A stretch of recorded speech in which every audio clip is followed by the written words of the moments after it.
Parang nalaala ko sa Aklan, sa may Katiklan, pag nagruro, galing Manila.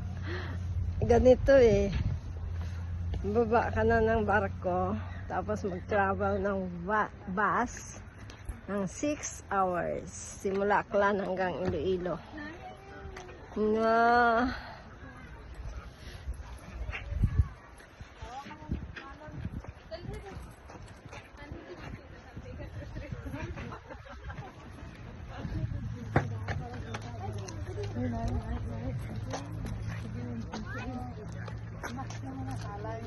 Delikado, ulog ko.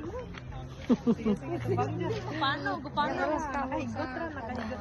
Diyan ka lang, Gray, sa kahoy ka lang. Sa kahoy ka buto.